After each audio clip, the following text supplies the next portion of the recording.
Hello, welcome to my channel. I'm back again with another video, and in today's video it's going to be all about how you can keep your skin looking fresh and radiant if you sleep on your stomach and on your face like me. Okay, for my whole entire life I've slept on my stomach, I've slept on my face, and even though I preach about skin and the wonders of keeping your skin looking youthful and wrinkle free, I'm not going to stop sleeping on my face. Okay, I've done it my whole 25 years of life. I've tried to sleep on my back, I get nightmares. When I sleep on my side, I just can't doze off. It's the only way that works for me. It's not the be all and end all if you do sleep on your face.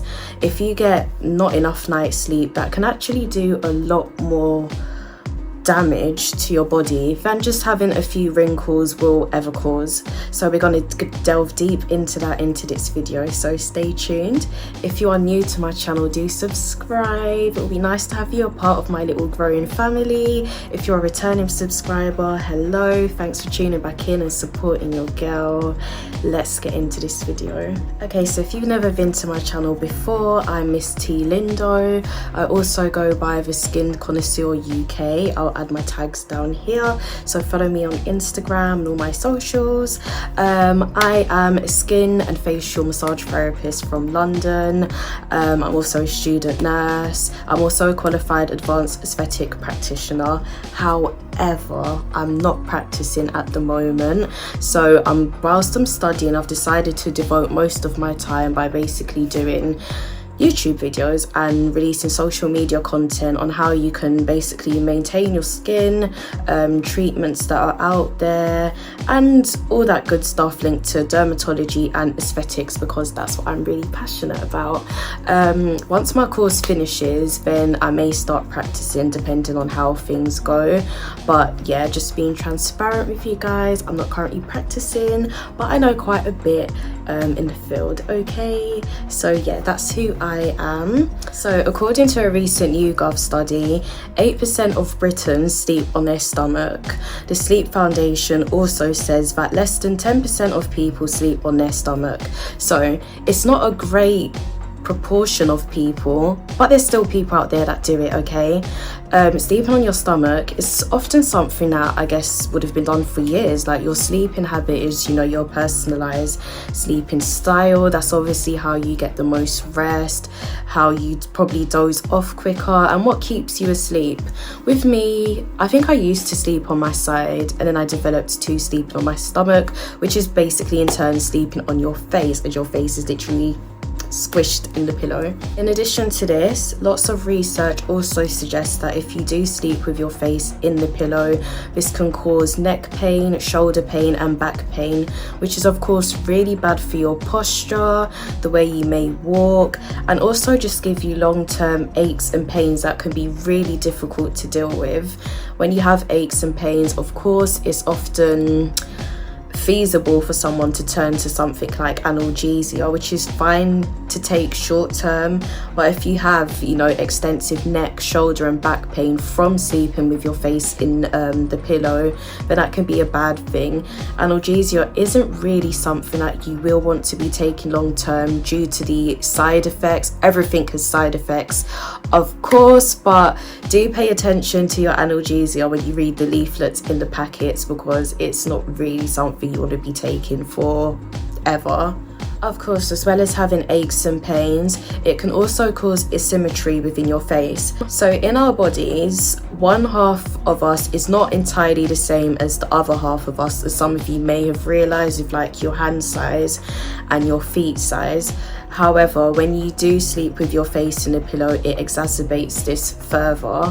So it's often common for people to have weakness in one side of their facial muscles when they do sleep with their face in a pillow.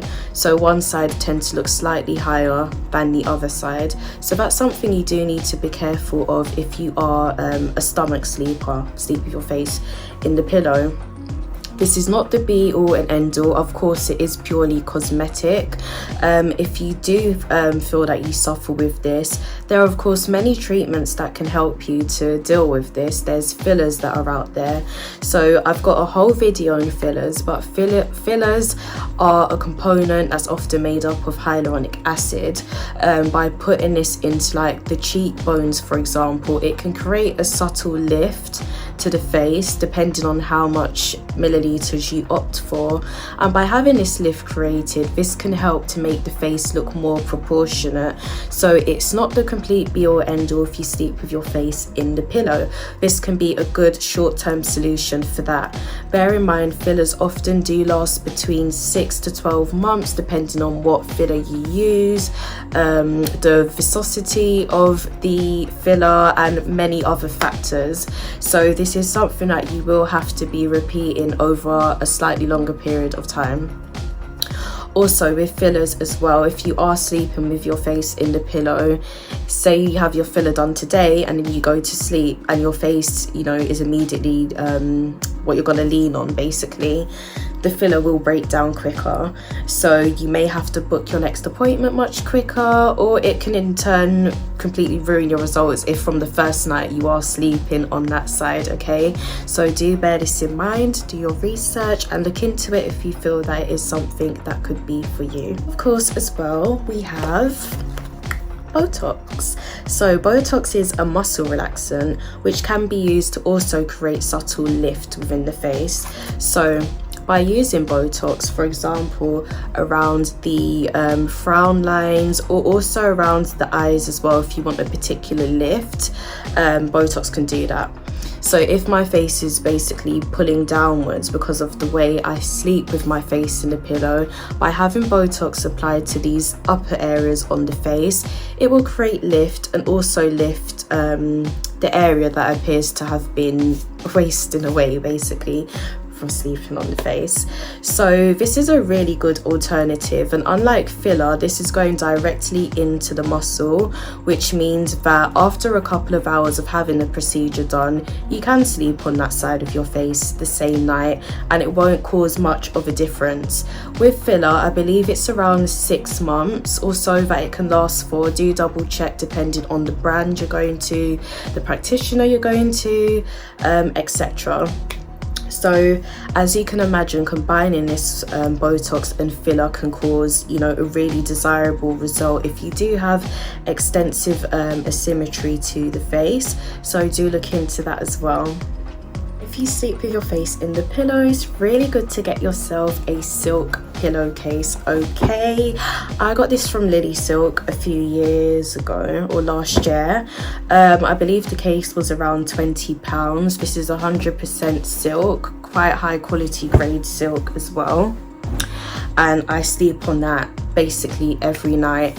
The difference between silk and cotton is that silk is not drying to the skin. So when you're applying your plumping and hydrating products to your face at night, it's not being absorbed into the pillowcase as cotton pillowcases will do. Your face will literally glide, and by gliding on the pillowcase, as you can imagine, is less likely for your skin to become dry and aggravated. The friction is reduced, meaning that there's less chance of wrinkles forming within the skin, which can often be, you know, permanent and a bit of a hassle to start fixing, particularly if you're quite, you know, younger age. It's not something that you should really be leaning into at the moment. So do try and get yourself a silk pillowcase as a preventative measure, and also a way to prevent further wrinkles from forming on the face. In addition to my silk pillowcase from the same brand, which is Lily Silk, I also got this, which is an eye mask. So the eyes is often an area that's completely neglected on the face, and it shouldn't be, considering how thin the skin is that covers the eyes. The skin being very thin around the eyes means that it's more likely to actually form wrinkles and loss of elasticity as compared to the rest of your face.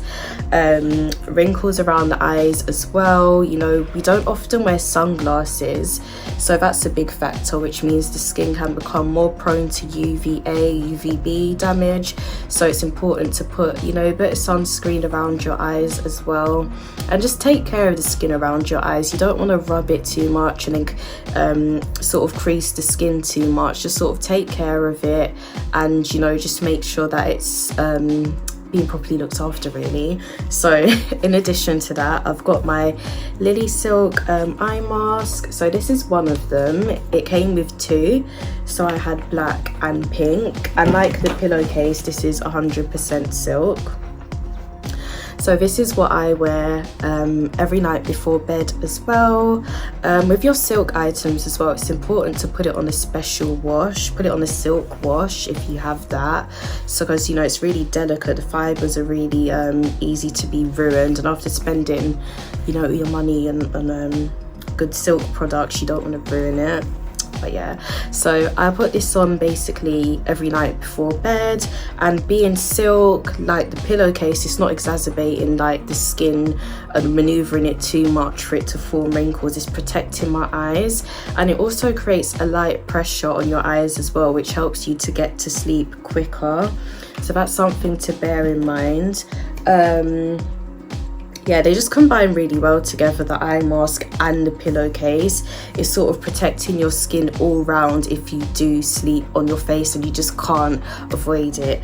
Do invest in a really good silk pillowcase and a really good silk eye mask, and I promise you, you'll see the results from the next day. You'll just look more well rested, more refreshed, and just get yourself a pillowcase. In addition to pillowcases and eye masks, try and get yourself a really good pillow that caters towards your sleeping position. So me being a stomach sleeper, they actually have special pillows now, which is more if you sleep on your stomach, your side, etc. So by getting this pillow, it, you know, sort of flexes to your sleeping position, adapts to your sleeping position, and by doing this, there's less tension created between the pillow and the face, which is of course going to cause long-term issues with the facial structure. And it also supports your body as well, such as your neck, shoulders and back, which we spoke about earlier in the video. So have a look around. I believe Primark do pillowcases, which is obviously convenient because it's better priced. Wilko, you've got M&S, John Lewis. Look around, they're out there. Try and get yourself a pillow that adapts to the way you sleep. You'll get a much better night's sleep and support your face. Finally, do invest in a really good eye cream. I've seen lots of discussion about whether an eye cream is really worth it, and technically no, it's not really worth it, but it is really good to have some sort of moisture on the skin of the eyes to protect it. As mentioned, it is very thin, so it's prone to becoming less sort of looking less youthful than the rest of the face over as time goes on. So if you don't want to invest in a particular eye cream, do use a little bit of Vaseline. That's what I do. So I'll use literally a tiny amount and I'll just dab it on the skin around my eyes. And being the excellent moisture holder that Vaseline is, it basically holds the moisture in and, you know, keeps the skin looking fresh. I do use it with a hyaluronic acid. That's also pressed lightly around the eyes, and in combination together, the Vaseline basically traps and locks the hyaluronic acid into place, helping to keep the skin firm, as delicate as it can be. So sleeping on your stomach or your face in the pillow, that area is going to become dried out, as often your eye is going to be sort of in the pillow. So just make sure that you're keeping it nicely hydrated and moisturized, and, you know, take care of your skin. Of course, lots of research out there suggests that if you don't get enough sleep, that can actually increase your levels of stress, your risk of, you know, heart problems and stroke, diabetes. The research is all out there, and although sleeping on your stomach can be seen as like, I guess, a bad thing for digestion and just your musculoskeletal health, not having enough sleep is probably worse than that. So do take care of yourself, look after your skin, and I hope you found this video useful. Do subscribe if you liked it, and I'll see you guys again in my next video. Goodbye.